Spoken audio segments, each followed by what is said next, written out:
melanjutkan yang disebut Pak Mas Tur itu mau memperalat gitu kan. Terus Mas Rio berbicara tentang kekasan ya, yang sejauh ini sapi angan ya kan. Ini saya bercerita tentang apa yang saya geluti.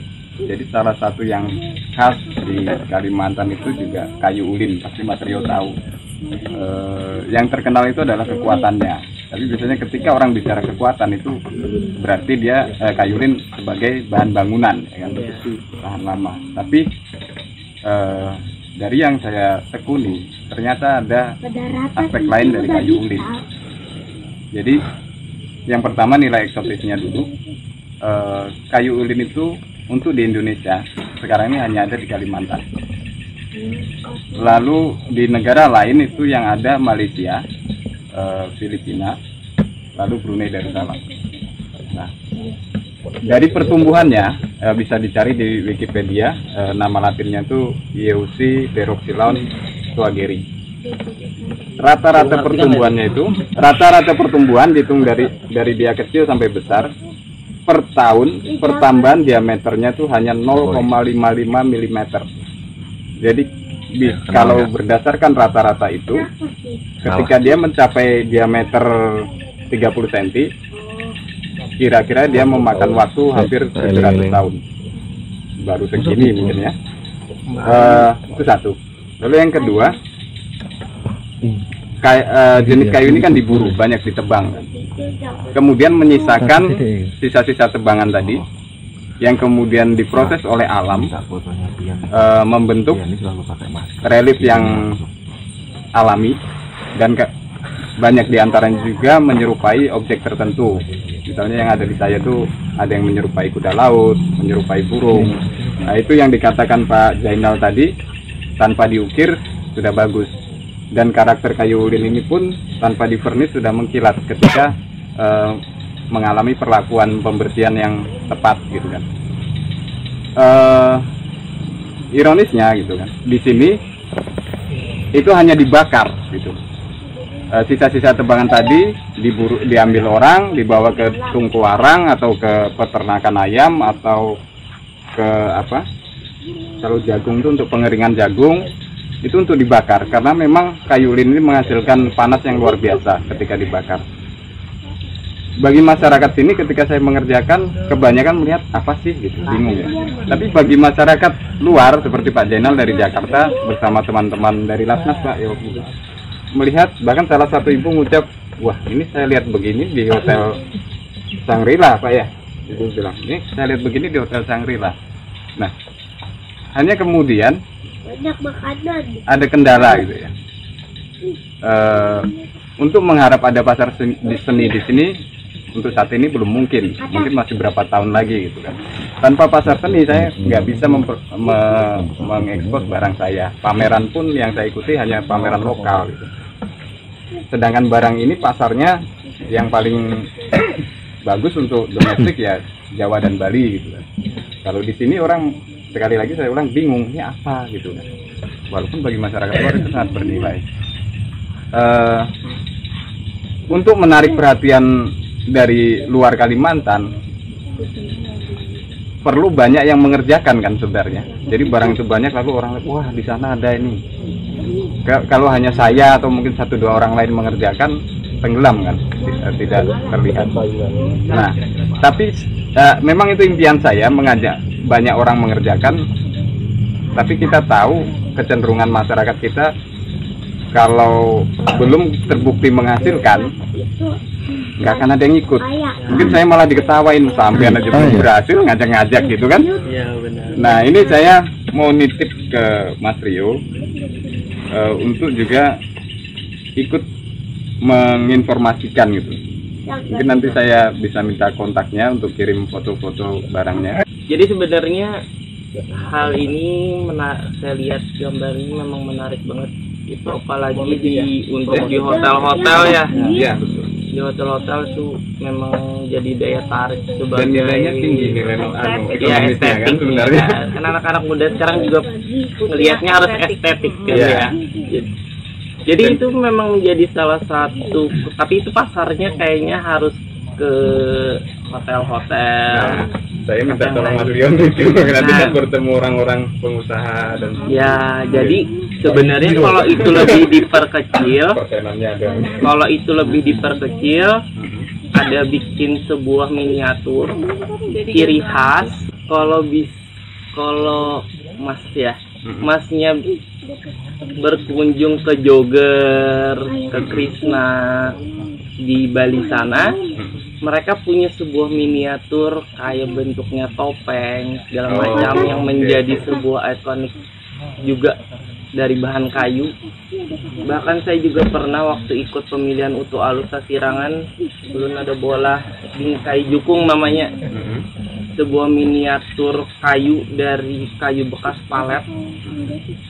Nah, itu limbah palet itu ulun olah sebagai miniatur berbentuk jukung di dalam sebuah bingkai, dan itu inspirasinya dari kerajinan yang ada di Jogger.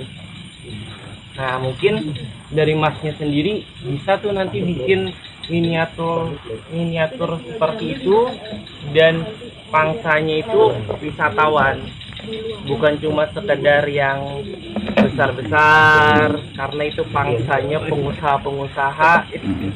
Targetnya cuma Masnya juga bisa memberikan target yang untuk di bawah, yang kecil-kecil bisa beli, jadi bisa dikemas sebagai souvenir untuk di sana nanti bisa dilihat.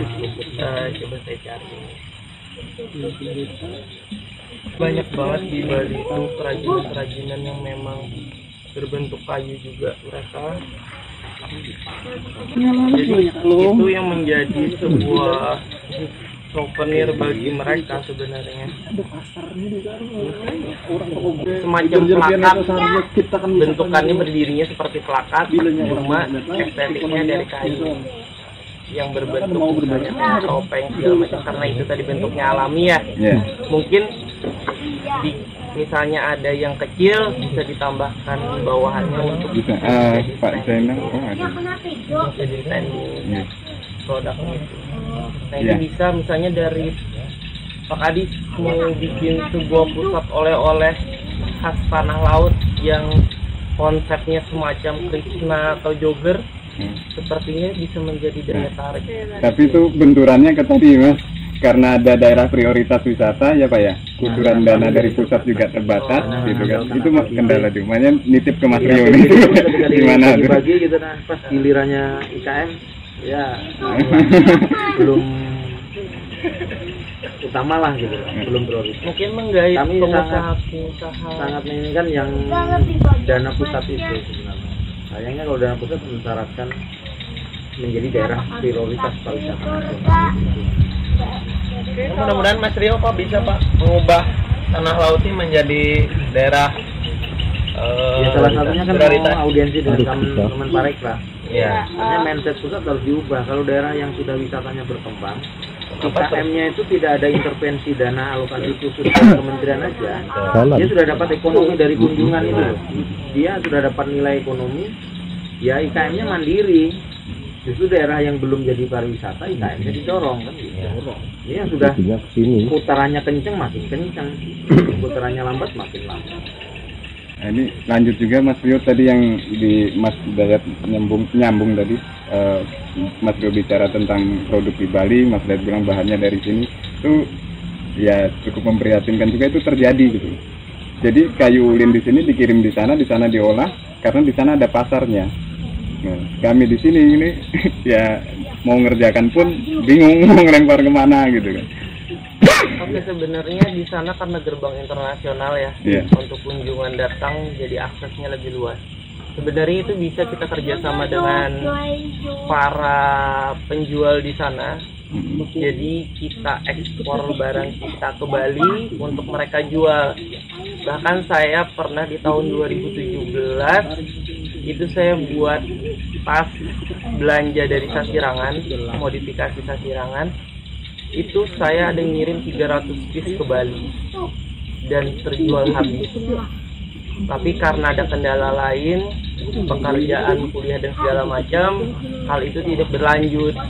Dan kemarin saya ngedatangin pusat oleh-oleh di sana, mereka masih welcome untuk misalnya memang dari Kalsel mau ekspor barang ke sana bisa kayak gitu.